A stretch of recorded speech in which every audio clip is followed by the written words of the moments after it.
The kingdom of Kessa lay like a patchwork quilt northeast of the heart of Idlemark. The land rolled with gentle hills, never so steep as to seem wild, yet never so tame as to forget its ancient forests. Timbered houses with plaster walls daubed in ochre and lime, donning roofs pitched high against the winter's weight of snow. Church spires spouting dark and needle-like towers rose over villages, belting out thunderous chimes with their tolling bronze bells. Yet there was a martial caste to Kessa as well, for its dukes had long been men of stern habits and martial pedigree. Great stone keeps dominated the high ground, relics of an age when every valley had to be held by sword and shield. The mercenaries of Kessa, scarred, taciturn men, known for their grim discipline, sold their pikes and halbards far beyond Idlemark's borders, earning the duchy both silver and suspicion. To outsiders, Kessa was a land of iron law and peasant stubbornness, a place where folk laughed in the tavern but never forgot the weight of their lord's tithe. There were differences too, which set Kessa apart from its neighbours. Where Idlemark's other provinces grew increasingly fond of new contraptions, talk of weapons that spat fire and cannons that shook the walls of castles, Kessa clung more tightly to pike and crossbow. Partly, it was said, because powder was devilishly scarce within its soil, partly because its rulers mistrusted those who hoarded the black substance deep in their mountain holds and refused to trade with manlings of fickle oath, and perhaps too because the Kessa temperament was not easily swayed by novelty. They were folk who believed in the strength of the arm and the steadiness of the line, not in the thunderous toys that might fail when rain fell. Colossal walls encircled the capital, hewn from grey stone, higher than the hills beyond and thick enough to outlast fire, famine, or siege. Gates of blackened oak, banded with iron, towered like the jaws of a titanic beast, while above them banners snapped in the restless wind. Merchants bustled through the markets beneath the shadow of the citadel in loud stalls with salted fish from the Westbrook River, furs from the Odenwald, and great wheels of cheese that smelled pungent enough to wake the dead. There was something unyielding about it all, a land not unkind, but never soft. And just beyond those walls, where the stone and din of Castleburg gave way to the furrows of the countryside, lay a patch of earth seldom noticed by any but the two men who tilled it. A small farm, little more than a croft, clung to the edge of the road like a stubborn weed. Its one-room cottage was built of rough stone with green forest moss stuffed tightly between the seams. The thatchwork roof was thick and well laid, replaced by the owners every 2 springs. In the colder seasons, smoke would curl thinly from a squat chimney. From the city's ramparts, you would scarcely see it, yet from its barley field, you could not help but see the city, its walls like a mountain of man's making looming above. This unassuming croft, little more than a clearing carved from the soil, belonged to Becker Brandt and his younger brother, Heinrich. Their claim to it was hard won, for they had not been born to the steed, but had come to it through misfortune and toil. Many years earlier, a village-bound plague had swept away their parents, taking their father before Becker reached his manhood, and their mother before Heinrich could walk. Left with nothing but the clothes on their backs and the bitter memory of a home sold to creditors, the brothers drifted to Castleburg. There in the south quarter, called without flourish the Beggars' District, they learned the indignities of hunger. For nearly a year they endured, hands outstretched for crusts of bread or a clipped coin, bedding beneath eaves that offered neither warmth nor safety. It was then that fortune, in its strange habit of striking when least expected, drew the eye of Bruin Svenheld to the two. An old farmer, broad in frame though worn in breath, had come to the district in search of labourers willing to wring life from stubborn soil. Becker and Heinrich, half-starved but strong of limb, agreed at once, and so returned with him beyond the gates to his farmstead. They served Bruin faithfully through the seasons, their hands blistered by plough and scythe, their nights spent by the cottage hearth in a silence broken only by the crack of logs. Yet there was dignity in such work, and for the first time since their parents' passing, the brothers tasted steadiness, if not ease. In his final months, Bruin, stricken by a wasting illness of the lungs, grew restless of spirit. One evening, after a long day's labor, he asked the brothers Brandt a question no one had ever asked. "What do you want to do with your lives?" The boys faltered, unused to such an inquiry, but when pressed, Becker spoke plainly.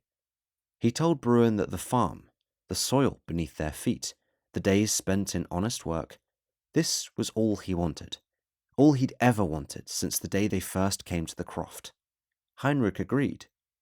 Bruin, though surprised, trusted their words, as he always had, for neither boy was given to jesting when it came to truth. The following morning, Bruin journeyed into Castleburg. Quietly, he sought out the Lord's steward, then the town medic, whose tidings were bleak. The disease had advanced beyond cure, leaving only agony in its wake. His last visit took him to the timbered wilds, where a woman, whispered of as a witch, kept her remedies and charms.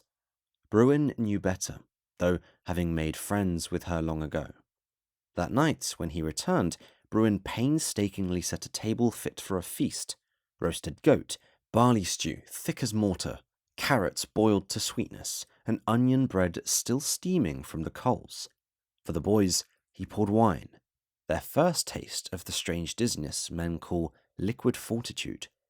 They laughed, they ate, and when all was cleared, Bruin placed a sealed envelope in Becker's hands, its wax marked with the Lord's bare-headed crest.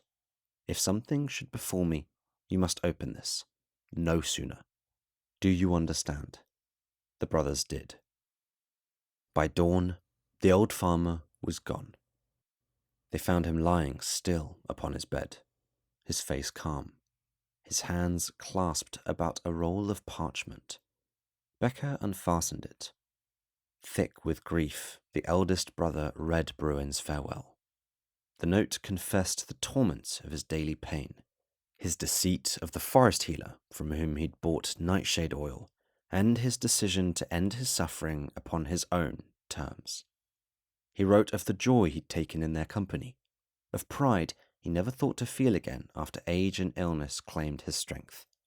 In closing, he reminded them to unseal the envelope he had entrusted to them the night before.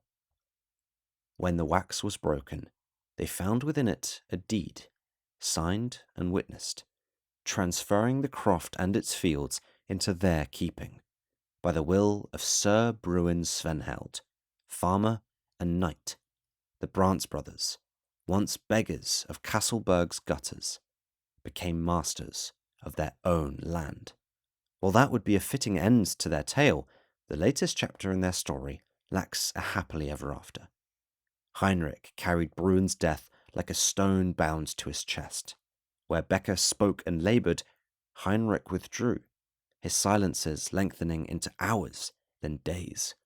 He'd been but a child when plague carried their parents into the grave and scarcely remembered their faces. Yet the passing of the man he'd once called master, and had come in truth to think of as father, struck him with a weight he could not voice. One evening, Becker returned from the furrows to find the cottage still. The hearth had gone to ash, and his brother was nowhere to be seen. At first, he thought little of it. Heinrich had always been given to wandering alone when troubled, but when midnight passed and no step fell on the threshold, unease gnawed at the eldest Brandt. Becker filled a satchel with bread and filled a goatskin with water. He slid Bruin's old hunting knife into his belt, a narrow, wickedly sharp blade, polished by years of wetting, and lit a torch to cut the dark. He believed that Heinrich would not have gone to Castleburg. His brother loathed the press of crowds, and since Bruin had drawn them from the gutter, Heinrich had stepped through the city gates only thrice, and then only in Becker's shadow. The likelier path was southward into the timbered wilds. Far beyond those forests lay the sea, a journey Heinrich always talked about, but only to his brother.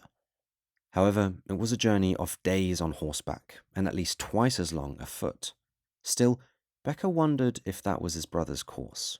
He had not yet passed the boundary stones of their croft when his torch caught the shimmer of red. A woman stood before him, sudden as if she'd stepped from the dark itself.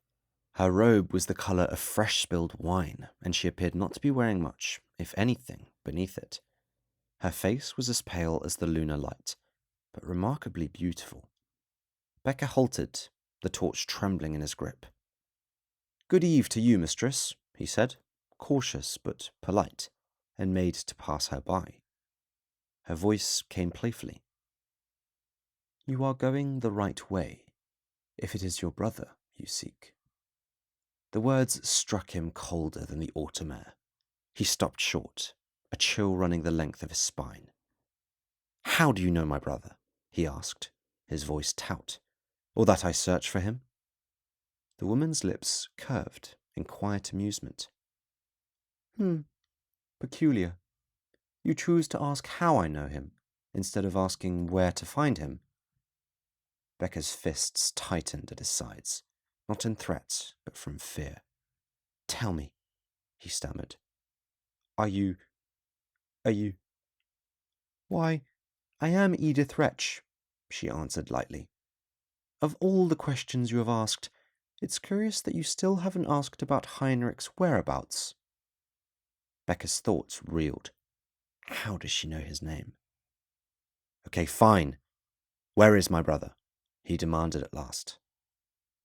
"With Vogel Roth, of course," she grinned, then turned on her heel, spinning in a sudden dance. The crimson folds of her robe lifted as she twirled, revealing at once what Becker had half suspected. She wore nothing beneath. The sight struck him like a sucker punch. Neither he nor Heinrich had ever so much as brushed the hand of a woman, let alone beheld one unveiled. Yet here, in the pale wash of torch and moonlight, stood a creature so unnaturally perfect that for a fleeting moment Becker forgot the purpose of his search. Her snow-pale body glimmered, her hair a copper flame, her movements at once playful and sinister. "Heinrich and Vogel, together in the land where everyone sleeps," she sang out like a child's rhyme. "Vogel?" Becker repeated. His heart began to pound. "Wait, my brother?" "Mm-hmm." She gave a coy nod. "Where?" Becker began, but the longer his gaze lingered upon her, the more the sharpness of grief and fear dulled. A strange warmth seeped through him, as though all his troubles were drifting away. "Is he?" "He's better than ever. I'm almost sure of it," Edith chimed. She pirouetted lazily in the dust, eyes glinting. "Your brother came stumbling from the cottage, partly in anger, partly in sorrow, and I was playing by the moonlight, as I always do when it fattens the sky." He called out.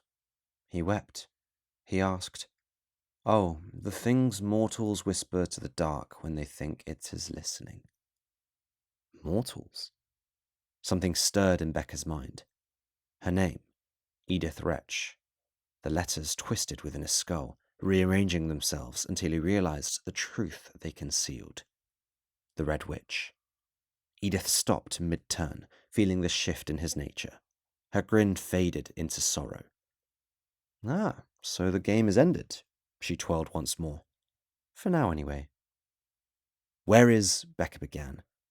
"Beyond the gate, at the edge of the woods, is where you'll find the one you seek," she cut in softly, shooing him away. Becker's torch guttered in the night wind. He turned to the shadowed path she named, and when his attention flicked back to her, she was gone.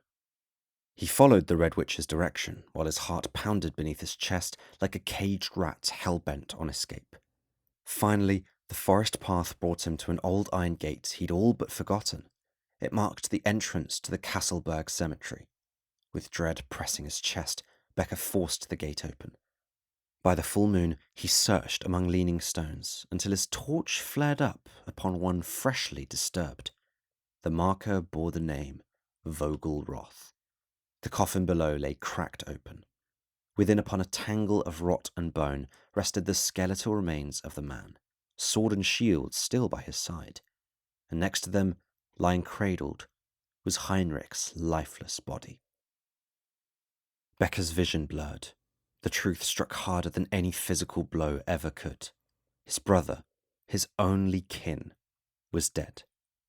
From the shadows rose laughter, cruel and shrill, cascading through the graves, the laughter of the Red Witch. Overcome by terror and grief, Becker reached into the coffin and seized the relics that had lain with Vogel Roth. The sword's grip was cold, and the shield appeared unused. Without looking back, Becker fled into the night. When he reached the croft, the farm was ablaze. Flames clawed at the thatch and stone, and in the centre of the inferno she danced. Edith Wretch, her pale skin gleaming as she whirled with the blackened corpse of Bruin Svenheld in her arms. Something within Becker broke, and something new took its place. He could not name it then, but the sun found him standing amidst the ash, Vogelroth's blade still clenched in his hand. By dawn, the witch had vanished into the timbered wilds, leaving only ruin in her wake. He did not know why she'd slain Heinrich, nor why she'd reduced the farm to cinders, but when he read the inscription etched into the sword and shield, he understood the path now set before him. Vogelroth had once sworn these weapons to the vanquishing of the unholy. Whether or not he'd fulfilled that oath mattered little. The blade and buckler looked brand new after all. And even so, the oath was now in his hands. And while the story of Becker Brandt would be brief, the legend of the Red Witch was just beginning.